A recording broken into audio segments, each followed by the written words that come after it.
Chères auditrices et auditeurs, bonsoir, vous êtes à l'écoute de Méridien Zéro.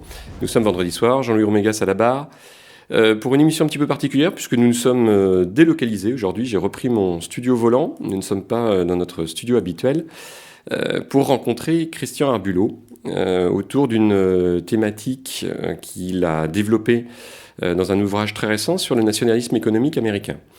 Alors on va passer directement à l'émission, parce que de mon côté, j'ai pas spécialement d'annonces diverses et variées. Juste une petite chose par rapport à la radio. Alors les commentaires sur le dernier Panorama Actu de la semaine dernière ont été extrêmement nombreux. Nous vous en remercions. Certains étaient excessivement intéressants. D'autres sont revenus sur comment on pourrait dire, des jugements personnels sur tel ou tel animateur ou telle animatrice. Soyons très clairs. Méridien Zéro est à l'image de la société, est à l'image de nos milieux militants. Et de fait, bah oui, on va trouver des personnalités extrêmement diverses, à la fois dans ce qu'elles pensent, dans ce qu'elles peuvent exprimer, et aussi dans leur qualité radiophonique. Je n'ai de ce point de vue-là aucune prétention moi-même, et donc je pense que globalement les gens qui viennent à l'antenne sur Méridien Zéro n'en ont pas non plus. Donc lorsqu'à un moment vous avez un auditeur ou une auditrice par exemple qui critique Gerson de Bessède en disant bah voilà, oui, elle rigole tout le temps, elle est passée sur Radio Courtoisie. Eh bien oui, en effet, Gerson de Bessède intervient de temps en temps sur Radio Courtoisie, et oui, de temps en temps aussi, elle rigole. Idem pour le lieutenant Sturm, qui régulièrement reçoit une bordée de critiques en disant il interrompt les invités, c'est insupportable. C'est exact, en effet. Ça fait partie de toutes ces petites choses que nous essayons d'améliorer. En tant que tel, vous savez bien, hein, la critique est facile. Si certains d'entre vous, ou certaines d'entre vous, et je le dis en toute sympathie, ça n'a absolument rien d'acrimonique dans ma bouche, si certains ou certaines d'entre vous se sentent de venir nous donner un coup de main derrière le micro, ils sont les bienvenus. Il suffit de nous contacter, de nous envoyer un courriel, et ce sera avec plaisir que nous prendrons contact avec vous et que nous verrons si en effet certaines ou certains d'entre vous ont envie de passer derrière la table, de passer derrière l'antenne et donc d'intervenir. Voilà.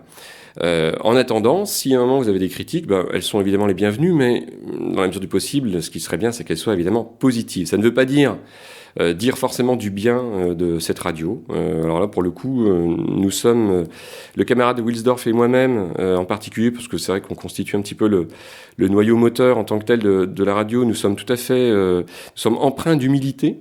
Je pourrais dire, là-dessus, il y a des choses à améliorer. Néanmoins, ce que j'appellerais une critique positive, c'est éviter les attaques personnelles qui, généralement, n'apportent rien. Et vous le savez d'autant plus que, globalement, au niveau des commentaires de la radio, nous jouons la carte de la liberté, et donc il est extrêmement rare que nous censurions vos commentaires. Généralement, c'est lorsqu'ils tombent éventuellement sous le coup de la loi, ce qui, je vous rassure, arrive excessivement rarement aussi.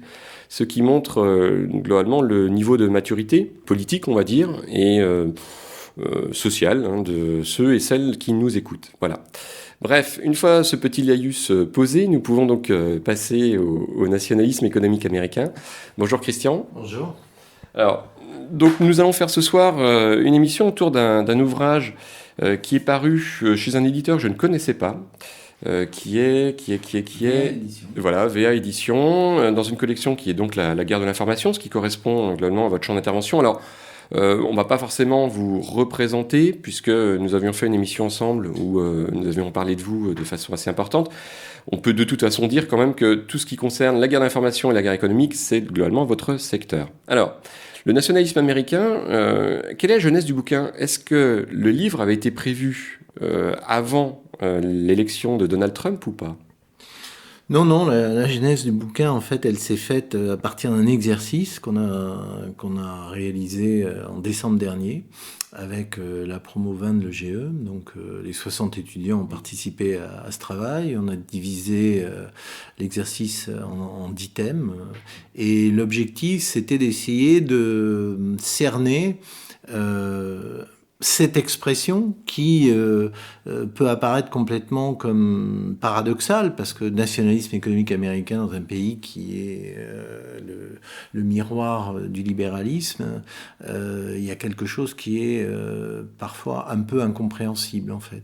Et d'où l'essai de faire travailler ces étudiants. Alors, c'est une gageure, hein, c'est-à-dire est-ce qu'un travail d'étudiant va aboutir à quelque chose d'écrit, finalisé? Pas sûr.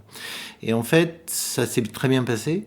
Ça s'est très bien passé dans le sens où, sur les 10 groupes, j'ai retenu 6 travaux.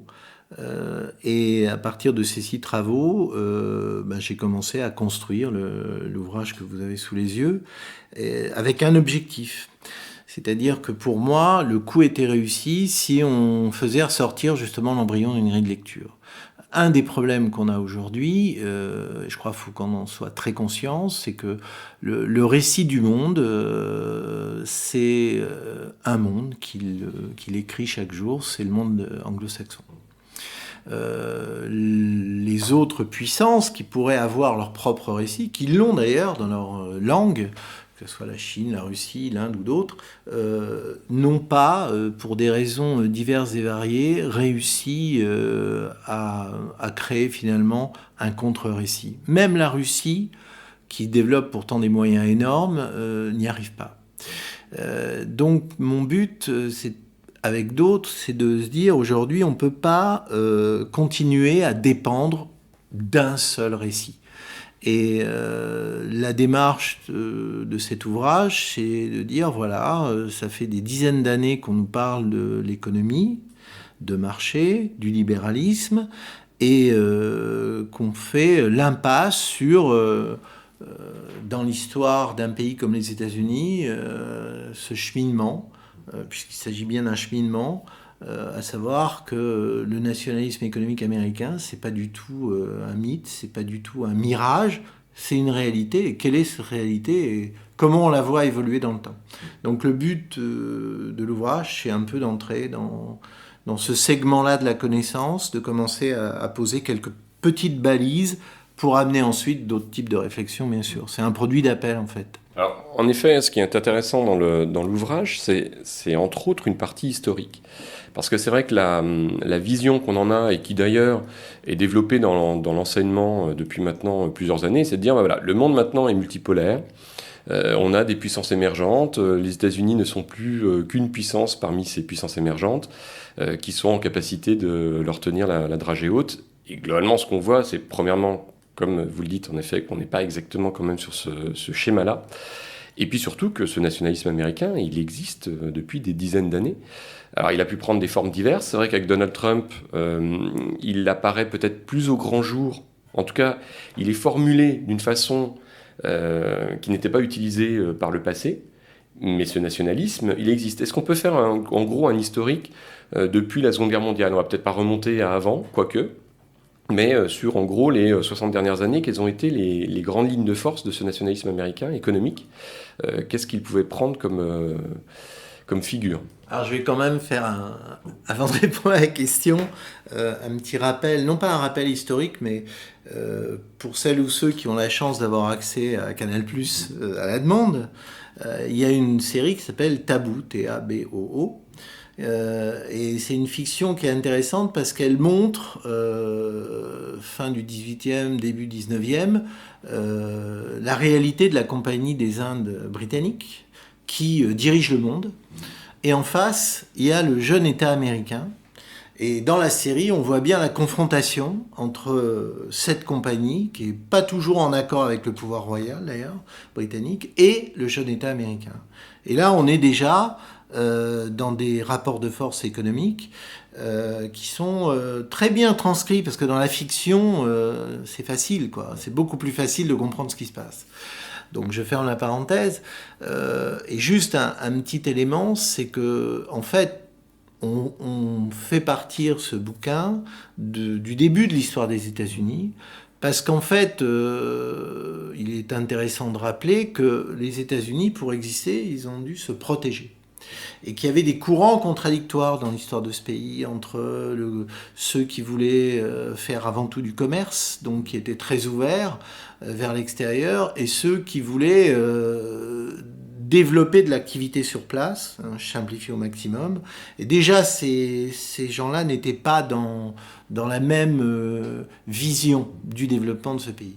Alors si on revient à la question, après la Seconde Guerre mondiale, Après la Seconde Guerre mondiale, il y a un constat qui est évident, c'est que c'est la première puissance du monde.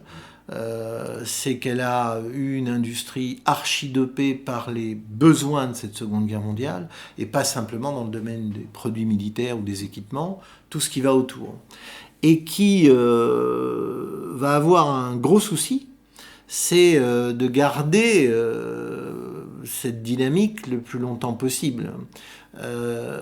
Chose intéressante quand même, c'est que le protectionnisme, ce mot un peu diabolisé aujourd'hui, en fait, les Américains l'ont toujours utilisé par séquence. Alors, on va me dire, oui, c'est normal, la crise de 29, les conséquences. Non, ils l'utilisaient déjà dès le 19e.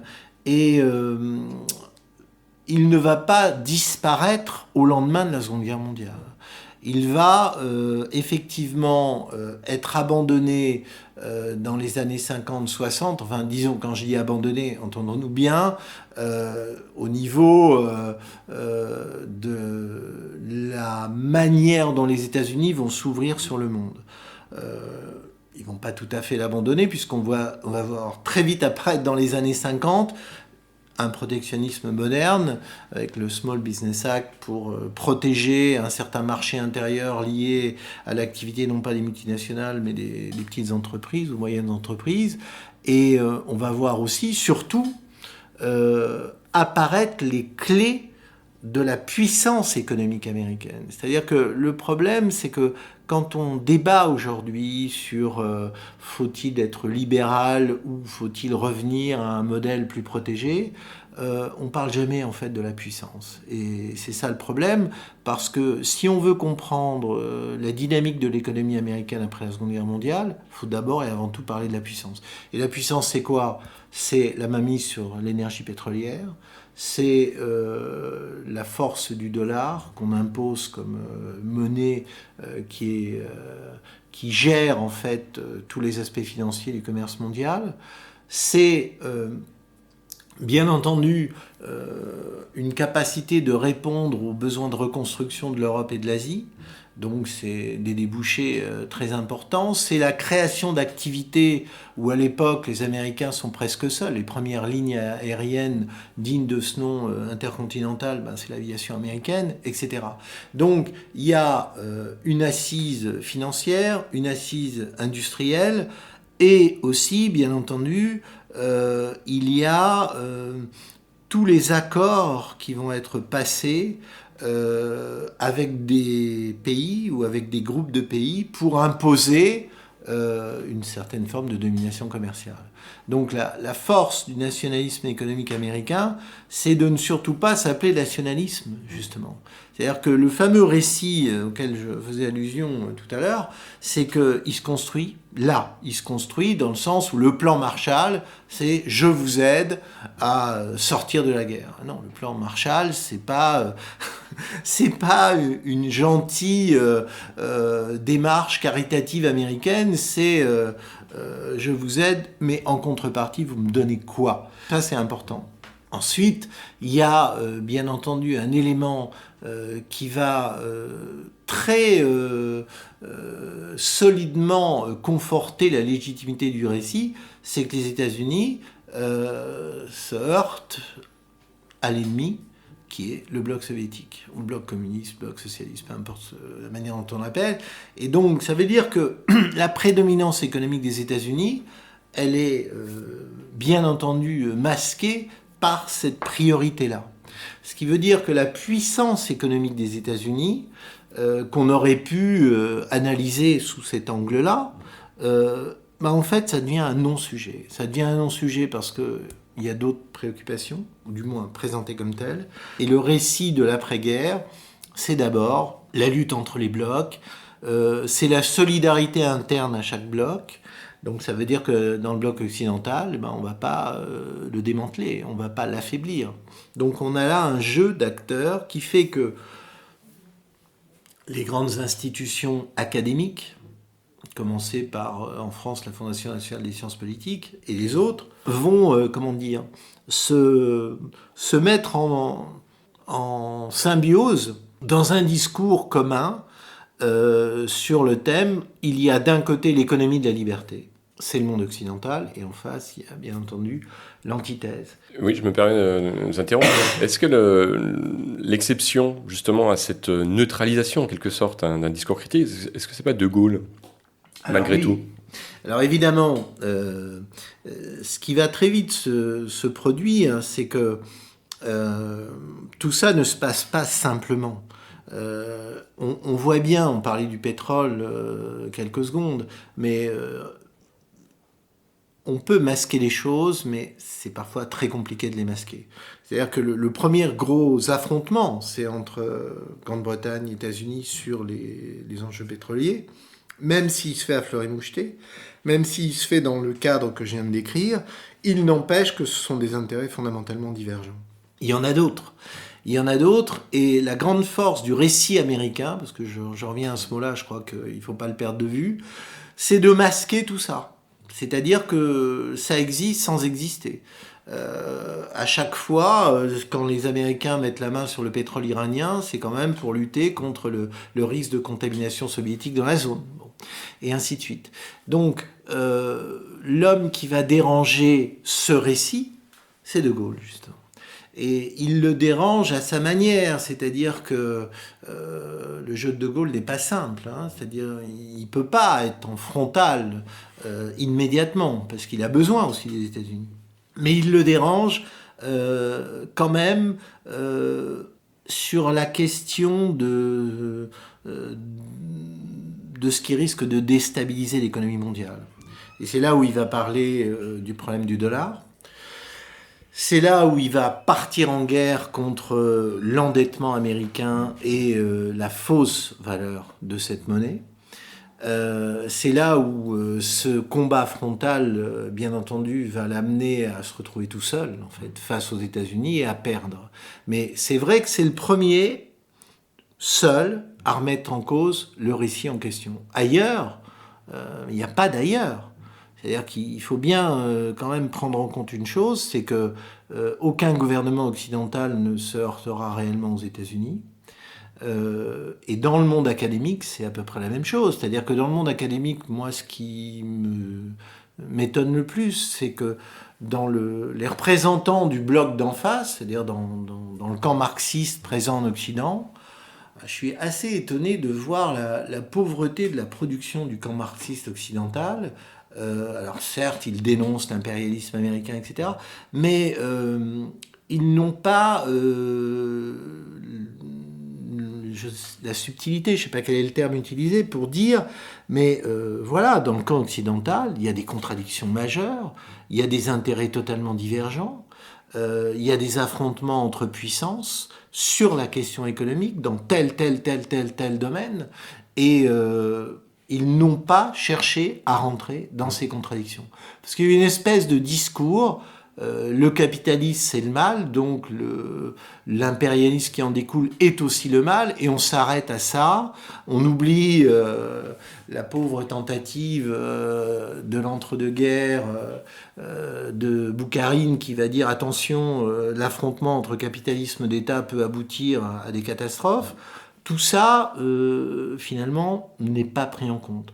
Donc, le récit américain en est d'autant plus fort que le camp d'en face ne cherche pas à le fissurer dans son homogénéité.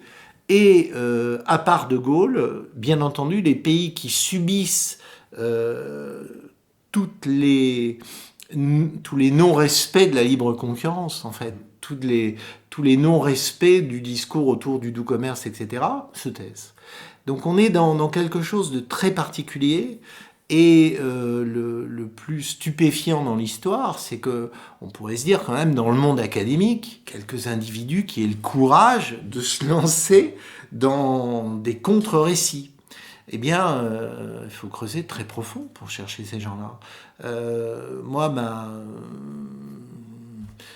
le constat que je fais en ayant essayé de le faire, c'est que j'en ai quasiment pas trouvé. J'ai trouvé des individus qui étaient à la marge du journalisme, qui n'était pas reconnu du tout dans le monde académique. Il y en a un, notamment sur le pétrole, qui va essayer de faire ressortir quand même les contradictions entre puissances sur la question du pétrole, mais c'est vraiment, c'était pas du tout un discours dominant, donc, ou même ayant un minimum d'existence. Donc on a ce problème de la perception de la puissance des États-Unis par le biais de l'économie. Et ça va être un travail assez ingrat pour essayer d'identifier des éléments de cette expression de la puissance. Et moi, ça fait 20 ans que je dirige le GE depuis qu'elle existe. Très sincèrement, les éléments de preuve, les éléments de démonstration, j'en ai eu presque de manière aléatoire. C'est parce que, par exemple, un jour, un de mes anciens collaborateurs qui travaillait dans l'association Aditech s'est retrouvé à Strasbourg, puis est rentré dans une agence de développement régional, et puis a commencé à accompagner des PME alsaciennes dans les pays de l'Est, après la chute du mur. Et là, il va notamment en Ukraine, et qu'est-ce qu'il découvre ? Il découvre qu'en Ukraine, vu ce qui se passe, c'est intéressant en ce moment, on parle des années quand même, des années 90, là on ne parle pas de l'Ukraine actuelle. Il voit que pour discuter économie, pour discuter agriculture, il y a au bout de 2-3 jours de discussion toujours un Américain qui arrive. Chose étrange, mais ça ne s'arrête pas là. Il voit que sur les questions agricoles, une partie des échanges, c'est la marine américaine qui transporte des produits qui n'ont rien à voir avec des munitions ou utiles pour la logistique de la marine américaine, de l'US Navy. Non, c'est des poulets. Bon, tiens, étrange. Et puis... un jour, il décrit une scène qui est un peu la démonstration par excellence, c'est-à-dire que dans la fin des années 90 et peut-être au début des années 2000, il y avait une campagne anti-corruption en Ukraine, vaste sujet, et les autorités de l'époque ont décidé de s'attaquer à des représentants du monde occidental, et donc un jour ils se sont attaqués à des représentants de l'économie américaine, enfin d'entreprises américaines. Et là, qu'est-ce qui s'est passé ? Mon ami était en Ukraine à ce moment-là, à Kiev. Il voit partir de l'ambassade des États-Unis une escouade armée qui se rend au siège de l'administration qui était responsable de perquisition ou d'arrestation et qui vient dire faut arrêter là, c'est terminé. Et effectivement, c'était terminé. Donc je répète, c'est des gens armés de l'ambassade qui vont en uniforme faire pression sur une autorité ukrainienne qui voulait mener telle ou telle démarche contre les intérêts américains. Il s'est passé la même chose pour des Français. Il n'y a pas eu la même réaction, si vous voulez. Donc, c'est en ramassant des petits exemples de ce type qu'on s'est bien rendu compte qu'il se passait des choses. Et ensuite, on a commencé à monter un peu la barre vers le haut pour essayer de comprendre en quoi le lobby du soja, par exemple, a fait pression sur les départements de l'agriculture. Dès le plan Marshall, pour obliger l'Europe à ne pas être autosuffisante en matière d'alimentation animale, comment fonctionnaient les liens entre le lobby du soja et l'administration américaine, quels que soient les présidents qui succèdent, etc. Donc on a mis des coups de projecteur sur certains sujets pour ensuite commencer à mieux analyser le fonctionnement même du système américain, c'est-à-dire on parlait de protectionnisme, où est ce protectionnisme ? Existe-t-il ? Où se cache-t-il ? Et en descendant à l'intérieur de la vie des États, là on voit apparaître des systèmes de subventions, on voit apparaître des administrations qui théoriquement ont été créées pour lutter contre les monopoles par exemple, et qui sanctionne chaque année des entreprises accusées d'être dans une situation monopolistique. Et puis on voit qui est accusé, qui paye, etc. Et on voit l'évolution des statistiques et on voit que dans les années 2000, c'est surtout des entreprises étrangères qui sont sanctionnées. C'est plus l'entreprise Rockefeller quand a été créée la loi au début du XXe siècle. Et ainsi de suite. C'est-à-dire que on a recomposé des pièces de puzzle pour essayer de comprendre comment ce système fonctionnait. Est-ce qu'il y avait des logiques pérennes ou pas? Est-ce que c'était en fonction de sensibilité, de président ou de clan? Et là, on a commencé à faire la part des choses. C'est-à-dire qu'on a vu des éléments durables de ce qu'on pourrait qualifier de l'expression de la puissance économique.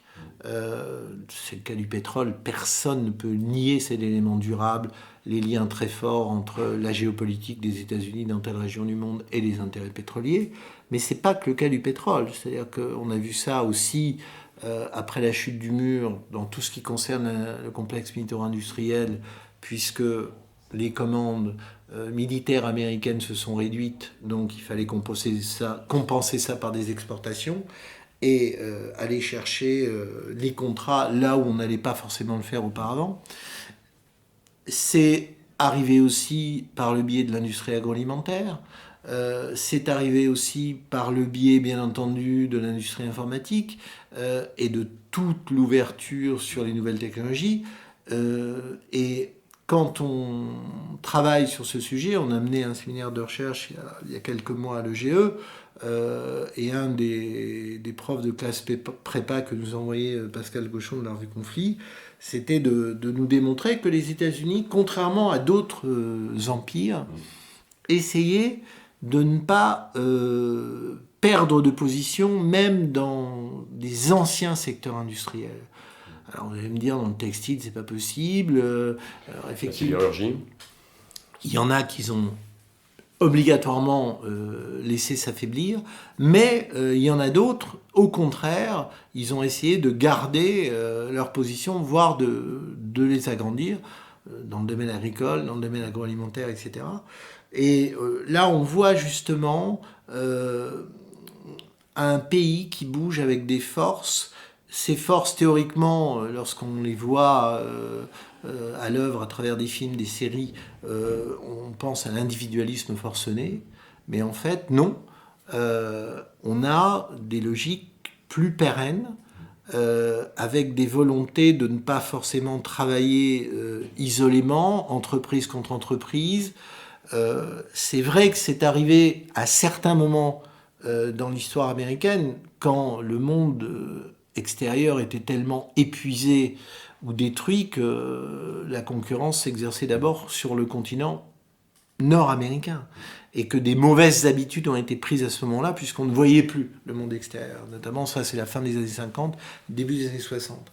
Mais après, quand le monde extérieur est réapparu avec force, que ce soit en Asie ou en Europe, là, les règles ont changé. Donc, c'est un travail de précision, et j'ai bien dit, cet ouvrage ne cherche qu'à créer un squelette pour ensuite qu'on le nourrisse d'un certain nombre de démonstrations, parce que travailler sur une grille de lecture pour savoir comment un pays comme les États-Unis exprime leur puissance par le biais de l'économie, c'est faire un travail pour aller creuser là où ils le masquent, parce qu'il faut quand même prendre en compte une évidence, c'est que les États-Unis n'ont pas arrivé avec une superbe banderole publicitaire en disant « voilà comment on vous impose notre stratégie économique et voilà ce que vous allez payer en retour ».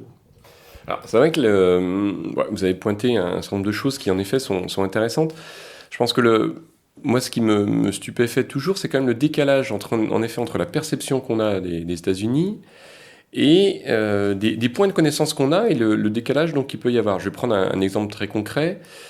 Ça va être par exemple la période Reagan, qui généralement donc, est identifiée à une période de libéralisme forcené, qui du coup, et de discours sur la démocratie contre l'empire du mal, qui du coup, généralement, l'image qui est donnée des États-Unis. En effet, ça nous renvoie à l'idée que les États-Unis seraient individualistes. Et en même temps, au niveau du fonctionnement économique. Et en même temps, c'est vrai que on travaille quand même, aussi bien dans le domaine scolaire que dans l'opinion publique, sur des idées qui sont qu'il existe une vallée, la Silicon Valley, où il existe toute une multitude de synergies positives entre la multitude d'entreprises qui y sont.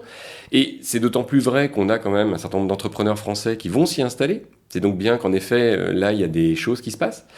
Il y a le terme de cluster qui petit à petit s'est imposé en géographie économique, là aussi pour exprimer des endroits où on trouve ce type de synergie. C'est-à-dire qu'il y a ces éléments qui existent, qu'on connaît, et qui pourtant finalement ne modifient pas en profondeur le regard qu'on a sur la façon dont fonctionneraient les États-Unis du point de vue économique. Est-ce que c'est un désintérêt? Est-ce que c'est une part d'enfumage? Alors l'enfumage, on le voit bien dans les années 50-60, lorsqu'en effet le discours sur la démocratie porte en effet et permet en gros de masquer le déploiement de la puissance. Oui, tout à fait. Aujourd'hui, on n'est plus exactement dans ce modèle-là. Il y a bien sûr le discours antiterroriste, mais en tant que tel, il n'est pas aussi dominant, on va dire, ou en tout cas, il n'a pas une portée aussi importante que ce que pouvait avoir le discours sur la démocratie dans les années 50-60. Donc comment expliquer ce manque de lucidité aujourd'hui, dans les années 2000-2010, sur en effet la façon dont les États-Unis défendent leur domaine économique et finalement arrivent à perdurer et à renaître des difficultés qu'ils rencontrent, parce qu'ils rencontrent quand même des difficultés sur le plan économique de temps en temps. Alors, ce qui est étonnant, c'est que, après, vous parliez de Reagan. Reagan, c'est dit dans le bouquin d'ailleurs, a pris des mesures protectionnistes. Par exemple, c'est tout le paradoxe dans le domaine industriel pour protéger certains secteurs, etc. Mais en fait, le plus surprenant, c'est qu'il n'y a pas volonté, malgré des rapports d'étonnement faits. Je pense par exemple au début des années 80 jusqu'à aujourd'hui, où ce nationalisme américain économique, on va le voir se construire par strates sous la pression d'abord de l'Asie et aussi de l'Europe, et particulièrement en Asie du Japon.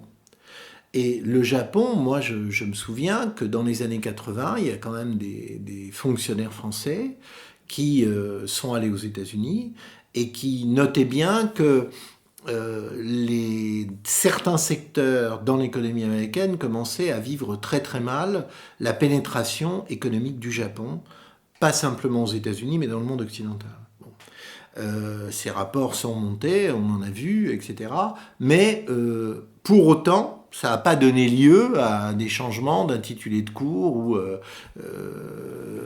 dans l'université, je ne parle même pas du lycée ou autre. C'est des rapports qui restaient avec une résonance très limitée. Et pourtant, on a très bien vu la séquence, première séquence. Donc vous parliez de la Silicon Valley, c'est le moment dans les années 80 où en Silicon Valley on se rend compte que les Japonais commencent à être très très offensifs sur les innovations et les brevets, et qu'en Silicon Valley on brevetait rien et on se met à breveter. Ensuite la deuxième séquence, c'est bien entendu le fait de vouloir stopper ce décalage qui est en train d'apparaître entre le Japon ultra conquérant, jouant sur toutes les contradictions entre l'Europe et les États-Unis notamment, pour aller sur des marchés de plus en plus larges et dans multisecteurs, et où là on attend la chute du mur pour réagir, et ça sera une coalition Europe-États-Unis pour limiter l'expansionnisme économique japonais. Ça, c'est un fait. Bien entendu, dans le récit tel qu'on l'a encore aujourd'hui, c'est parce que le Japon s'était mal construit, bulle immobilière, crise bancaire, etc. Mais on ne va pas vous raconter la manière dont il y a eu une entente, parce qu'il s'agit bien d'une entente, pour stopper net l'expansionnisme économique japonais. Ensuite, il y a une troisième étape qui arrive avec Clinton, où là, les États-Unis comprennent que c'est pas simplement en stoppant le Japon qu'ils vont résoudre leurs problèmes, c'est que l'Asie et l'Europe deviennent des entités économiques de plus en plus performantes, et avec un problème central qui est la conquête des marchés dans les économies émergentes. Et là, on le voit bien, les États-Unis, bien avant Donald Trump, par la voie de Bill Clinton, premier mandat présidentiel, se mettent à dire il faut une doctrine de sécurité économique, en surprenant tout le monde, à commencer par les Européens. Et cette doctrine de sécurité économique, ils vont l'écrire noir sur blanc, ils vont être un peu provocateurs, ils vont vouloir même créer un Conseil national de sécurité économique. Là, les Européens tous, et au nom des alliances, ont fait machine arrière. Ils suppriment le mot sécurité, mais ils gardent le Conseil national économique lié au Conseil de sécurité, le Conseil national de sécurité qui, lui, s'occupe des questions militaires et géostratégiques. Et on voit bien que sous Bill Clinton, il y a une posture américaine qui est différente, qui n'a plus rien à voir avec celle des années 50. Ils sont déjà sur la défensive. Et leur objectif, c'est de protéger au maximum leur conquête de parts de marché dans les économies émergentes. Et là, vous parliez de la démocratie comme élément très fort du discours. Qu'est-ce qu'on voit apparaître à l'intérieur de cela ? La lutte anticorruption, car l'élément de légitimité que va mettre en avant Clinton, c'est de dire, nos entreprises, lorsqu'elles abordent les marchés des économies émergentes, eh bien, elles subissent des phénomènes de concurrence déloyale, des distorsions de concurrence. Donc là, nous, Américains, on réagit. Et on ne va pas se laisser faire. Donc on crée une légitimité pour une démarche qui est ni plus ni moins du nationalisme économique. C'est-à-dire la stratégie sur la lutte anticorruption qui est présentée dans le récit américain, mais au sens plus large du terme, occidental, comme une bonne chose allant dans l'amélioration du fonctionnement de la démocratie, c'est d'abord une arme pour affaiblir les autres. C'est-à-dire les Américains, en mettant en avant cette convention OCDE qui va donner lieu à des lois dans pas mal de pays pour changer les comportements théoriquement en matière de commerce mondial, c'est eux qui en sont à l'origine, ils l'ont anticipé pour eux-mêmes. Faut pas les prendre tout à fait pour des abrutis, et c'est pas parce qu'ils font entre guillemets admettre cette loi à leurs alliés que pour autant ils vont être un pays exemplaire au niveau mondial. C'est-à-dire ils vont trouver d'autres moyens pour continuer, comme le font les autres, à aller chercher des contrats avec des commissions ou d'autres formes de commissions que celles qui étaient pratiquées jusqu'alors. Donc là, c'est la troisième strate qui est très importante parce que on va s'y habituer et c'est un récit modernisé. Et le récit modernisé, c'est voilà, la mondialisation des échanges, elle doit être régulée, elle doit être réglementée, elle doit être propre.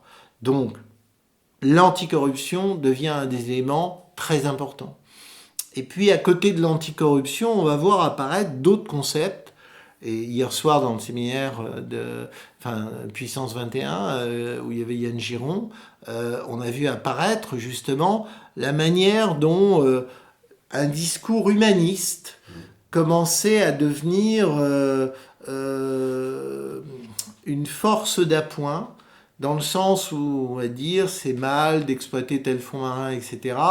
Mais derrière ce discours humaniste, il y a des forces économiques en mouvement qui vont utiliser ce discours humaniste pour paralyser certains pays dans leur propre zone, pour affaiblir des entreprises, et eux, de leur côté, exploiter les marges de manœuvre et en tirer profit. Donc, le discours sur la démocratie des années 50, orienté sur la lutte entre les deux blocs, devient un discours sur la démocratie marchande autour du fait de la mondialisation. Et les États-Unis se présentant comme effectivement le pays indispensable au monde pour structurer ce discours, le décliner sur plusieurs axes, l'anticorruption bien entendu, mais derrière d'autres axes, et on va bien entendu voir apparaître toutes les valeurs liées à ce que j'appellerais l'humanisme, l'implication de la société civile qui va porter ces valeurs humanistes sur tout un tas de domaines. Et enfin, aujourd'hui, une troisième dimension à tout cela, qui est, vous parliez de la Silicon Valley, qui est l'émergence de la société de l'information et de cette nouvelle liberté, entre guillemets, qui déclenche des réflexes de conquête de marché, etc. Et une fois de plus, on va voir arriver les États-Unis avec leur système de garantie pour protéger la liberté. C'est le cas avec l'ICANN pour l'attribution des noms de domaine, etc. Donc, on voit bien que strate après strate, ce nationalisme américain, à chaque fois, il va trouver un prétexte moralisateur pour ne surtout pas apparaître comme un nationalisme économique. Et on le voit dans le cadre de Trump aujourd'hui. Ce qui est quand même très intéressant, c'est que Trump va pas dire on change de matrice, on change de paradigme. Non, pas du tout. Il dit, voilà, il y a un problème. Il faut que les Américains trouvent du travail sur le sol américain. Il ne faut pas qu'il y ait un décalage. Il ne faut pas qu'on s'autodétruise, en fait. Donc la nouvelle légitimité d'un discours beaucoup plus agressif, pensez aux relations entre le Canada et les États-Unis avec les rivalités de deux pays quand même très très proches culturellement et aussi géopolitiquement. Mais c'est vrai aussi dans cette absence de démonstration du rapport de force principal, c'est-à-dire que l'ennemi des États-Unis, n'en déplaise à ceux qui ne veulent pas voir cette évidence, c'est la Chine. C'est-à-dire que les États-Unis, en tant que puissance dominante, ne peuvent pas, et ça c'est l'histoire longue des civilisations qui le démontre, accepter que naturellement un pays concurrent les dépasse. Ça c'est impossible.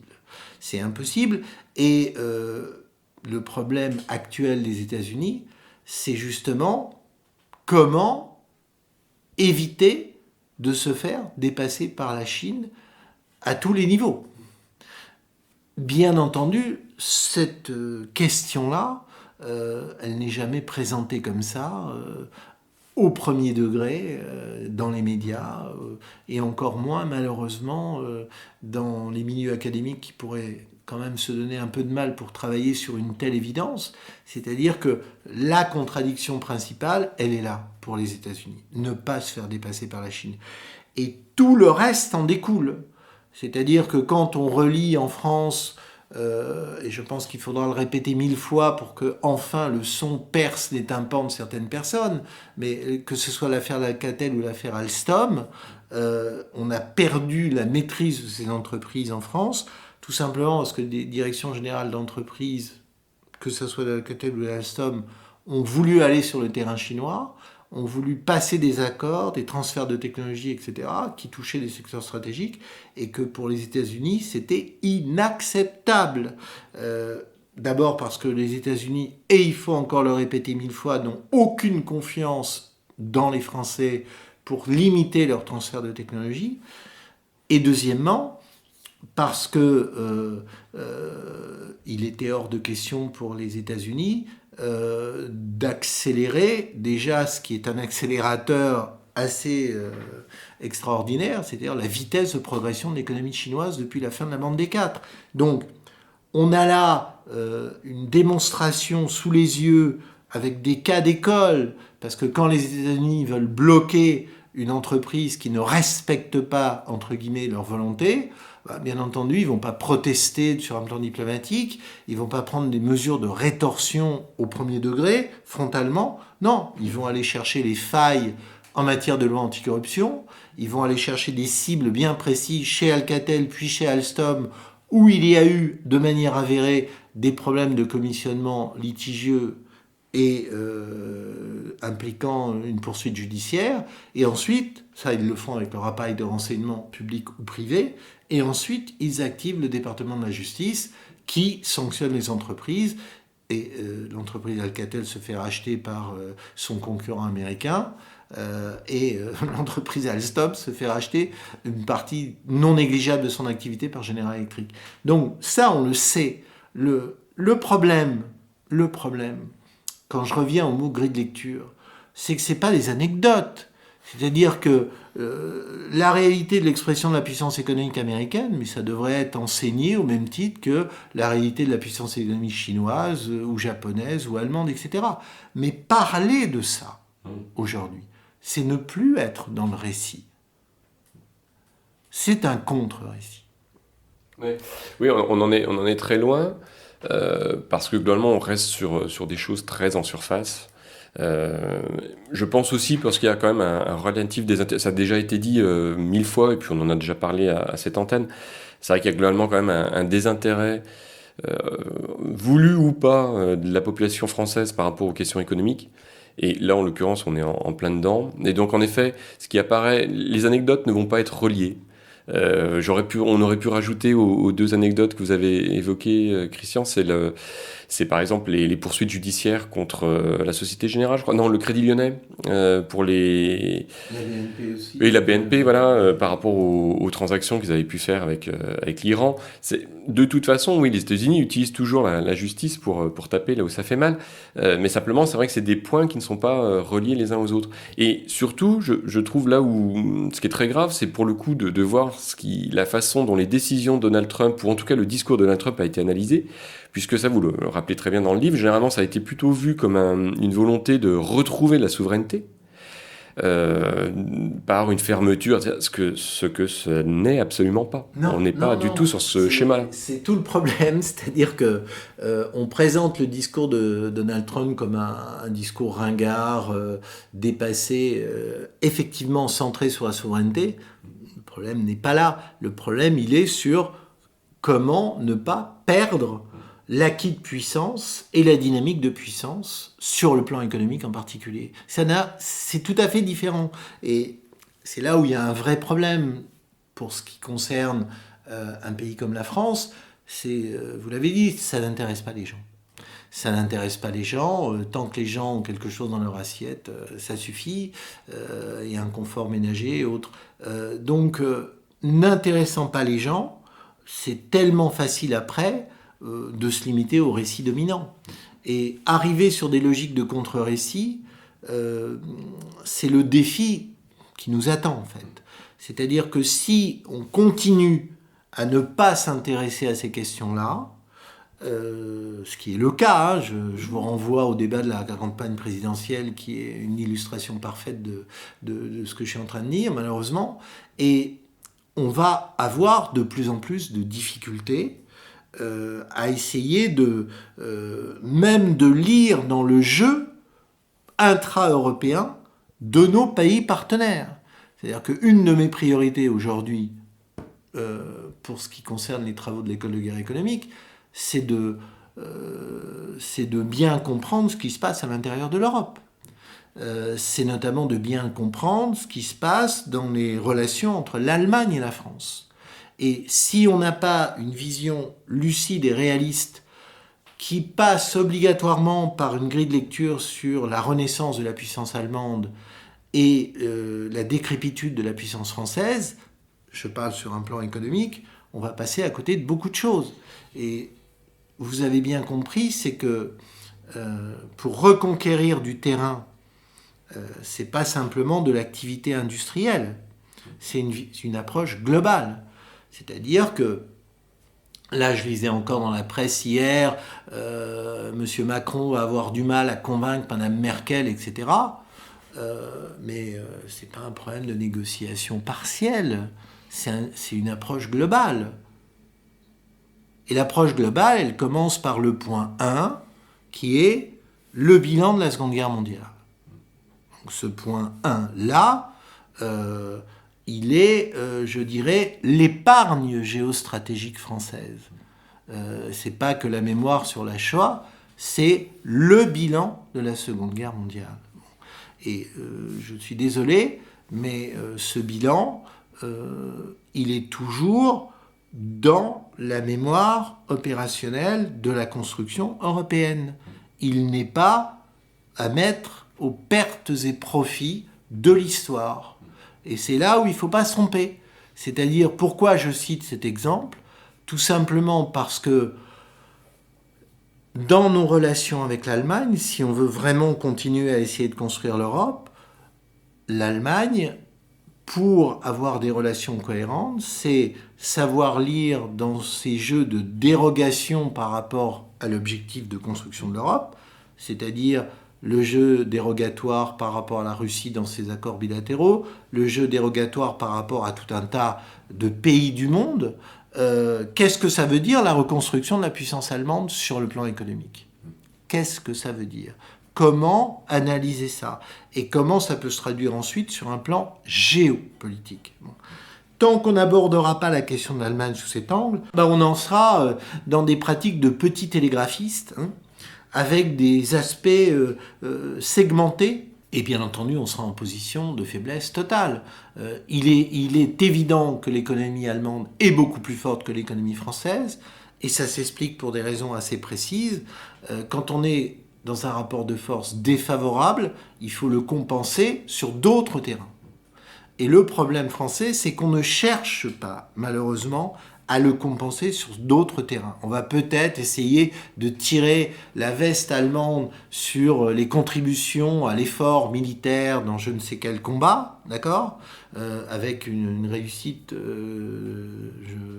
j'attends le résultat d'ailleurs, mais on ne va pas plus loin.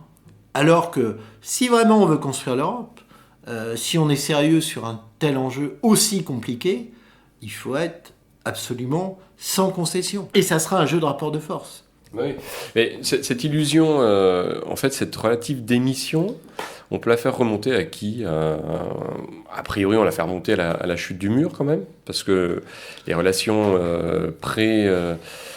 en gros d'avant 1989-90, c'était quand même un petit peu différente.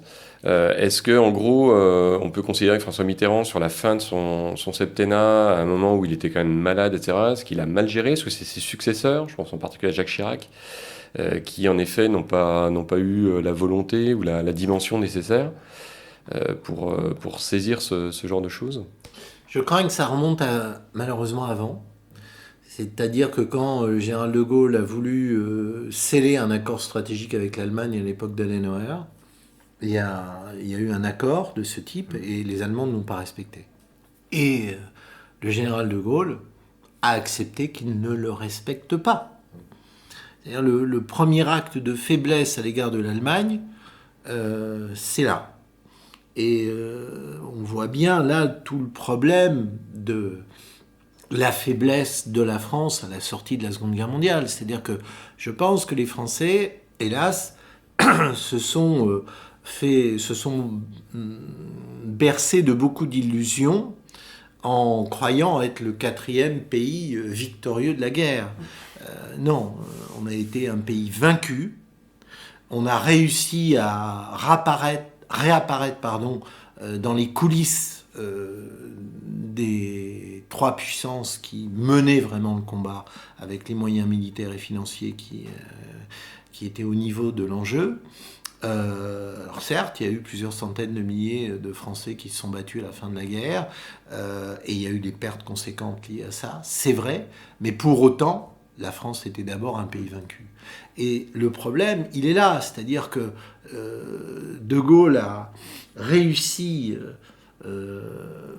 à redonner à ce pays une sensation de puissance, mais faut quand même être très lucide et les élites de ce pays l'ont utilisé plus ou moins à bon escient, cette fameuse lucidité. C'est-à-dire qu'on savait très bien que même à l'époque du général de Gaulle ne pouvait pas imposer à l'Allemagne, on est au début des années 60, on est quand même pas très loin de la fin de la Seconde Guerre mondiale, à suivre une ligne d'autonomie stratégique dans la construction de l'Europe. À partir du moment où De Gaulle n'était pas capable de se faire ça, on peut se demander, et là ça va être intéressant, si un homme comme Macron va être capable d'imposer à Merkel, en 2017, un rapport de force. Car tout est là. Ouais, quelque chose me dit qu'on a déjà la réponse. On verra bien. Si on revient sur le nationalisme américain, comment se place du coup la sortie de l'Union européenne du Royaume-Uni par rapport à ça? Est-ce que d'une façon ou d'une autre, c'est du coup un Royaume-Uni ou une Grande-Bretagne qui joue sa propre carte et qui de fait va pouvoir prendre sa place à côté du nationalisme économique américain, ou est-ce que ça va venir renforcer ce dernier? En fin de compte, les Anglais ayant quand même une position très particulière par rapport à leurs cousins. Alors, je crois qu'une fois de plus, je vais saouler vos auditeurs avec cette expression, mais on va revenir à une grille de lecture élémentaire. Si l'ennemi des États-Unis, c'est la Chine dans la grille de lecture des empires, c'est-à-dire que l'empire dominant ne peut pas se faire dépasser par un autre empire. Un empire dominant qui est menacé par la Chine ne peut pas avoir dans son dos un allié qui devient lui-même une force qui l'affaiblit. C'est le rapport entre l'Europe et les États-Unis. C'est-à-dire que le fait que l'Europe, à partir des années 80, devienne un continent de plus en plus performant, avec les résultats et devenant presque, sans avoir l'unité politique, la première force économique du monde, en termes de résultats économiques, les États-Unis ne peuvent pas se permettre, d'un côté, d'être face à la Chine, et de l'autre, d'avoir à côté un allié qui peut devenir un adversaire, par la force des choses, par sa dynamique propre. Bon. Donc, il est évident que les États-Unis ne peuvent pas gérer un combat sur deux fronts. C'est la même chose que sur le plan militaire. Ce qui explique, à mon avis, assez simplement pourquoi les États-Unis, finalement, se satisfont très bien de la situation présente, c'est-à-dire une Grande-Bretagne sortie qui est encore plus obligée d'être accolée à leur finalité d'empire, et une Europe de fait affaiblie par la sortie de la Grande-Bretagne, et qui est fragilisée par différents éléments, et qui, dans aucun cas, doit devenir une Europe continentale avec une autonomie stratégique. Ce n'est pas pensable pour les États-Unis que l'Europe acquiert une autonomie stratégique par rapport à eux. Et c'est tout le problème de l'OTAN, et c'est tout le problème des relations bilatérales entre le continent américain et le continent européen. Et c'est le problème central, c'est-à-dire que les plus cyniques dans ce jeu-là, c'est ceux qui disent finalement la confrontation entre la Chine et les États-Unis permettra à l'Europe, envers et contre tout, malgré sa dépendance, de trouver des marges de manœuvre. C'est un peu ça où on en est. Oui, non, c'est malheureux, mais... C'est le problème. On en est là. Ouais.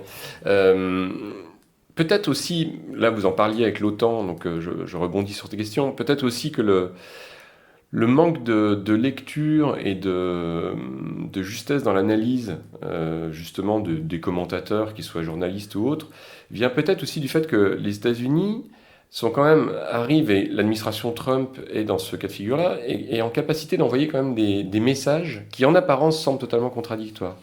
Je pense par exemple à cette annonce qui avait été faite d'un désengagement de l'OTAN, qui maintenant n'est plus que, en gros, une réduction de la contribution américaine, ou en tout cas du fait que les Américains aimeraient bien que les Européens augmentent la leur de contribution. Ce message-là donne l'impression qu'en effet, en gros, les États-Unis, finalement, mettraient l'OTAN et ce contrôle militaire qu'ils ont sur l'Europe sur un deuxième plan, en tout cas quelque chose qui serait moins important. Peut-être qu'aussi cette difficulté d'analyse vient aussi de là, des messages finalement en apparence contradictoires qu'ils peuvent envoyer. Alors on n'a pas assez de recul, malheureusement, mais c'est vrai que dans quelques années, on pourra mieux cerner l'analyse sur les messages contradictoires. Car ce qui est très intéressant, c'est la question qui a été posée, c'est est-ce qu'il y a vraiment un camp divisé aux États-Unis ? Est-ce qu'il y a vraiment un clan qui s'oppose à un autre et qui n'a pas du tout les mêmes visions géostratégiques ? Est-ce qu'il y a vraiment un clan pro-russe et un clan anti-russe ? Mais peut-être que dans quelques années, on verra en fait qu'il n'y a pas cette division. On verra que peut-être que le système est beaucoup plus homogène. On verra qu'on est dans un jeu où la subtilité est absolument nécessaire. Et la subtilité, elle réside dans quoi ? C'est d'être capable en même temps de dire l'OTAN est une force bureaucratique, on cherche à se désengager, on essaie d'obliger les Européens à payer un peu plus. En même temps, on fait tout le contraire, en massant des troupes pour protéger les pays baltes ou la Pologne, etc. Et puis, on est aussi dans une espèce d'incertitude permanente sur ces relations entre la Russie et les États-Unis, réconciliation par réconciliation. L'avenir dira si tout cela, ça fait partie justement de pièces contradictoires nécessaires pour que le récit ne soit pas tellement évident qu'il ne devienne transparent au commun des mortels. Et un récit transparent au commun des mortels, ce n'est plus un récit, c'est de la propagande, et la propagande se retourne immanquablement contre celui qui l'émet. Donc, moi, je crois, si vous voulez, qu'il faudra attendre, malheureusement, pour bien cerner si oui ou non, on a finalement une continuité impériale, avec la nécessité de rendre le récit plus contradictoire pour le rendre encore plus vrai, ou si on a, point d'interrogation, un empire qui commence, comme dans tous les empires, à s'autodétruire de l'intérieur par des luttes de clivage. Rappelez-vous l'Empire romain d'Occident, ces guerres civiles incessantes, l'épuisement des légions romaines dans ces guerres civiles qui vont quand même in fine affaiblir le pouvoir de Rome. Il est trop tôt pour le dire. Okay. Très bien. Bon, écoutez, nous pouvons vous renvoyer, chers auditrices, auditeurs, donc, à l'ouvrage dirigé par Christian Herbulot, donc paru, décidément cet éditeur me sort, voilà, VA Édition. C'est disponible chez l'éditeur et ça sera en librairie à partir de juillet. D'accord, très bien. Il se trouve que cette émission, elle tombe bien, nous sommes le 12 mai. De fait, il y a quelques jours, nous célébrions la fin de la Seconde Guerre mondiale et donc cette thématique reste bien sûr tout à fait actuelle, comme on vient de le voir avec notre invité. Christian, merci beaucoup. C'est moi qui vous remercie. Et puis à bientôt, et puis comme d'habitude, à l'abordage, évidemment, pas de quartier.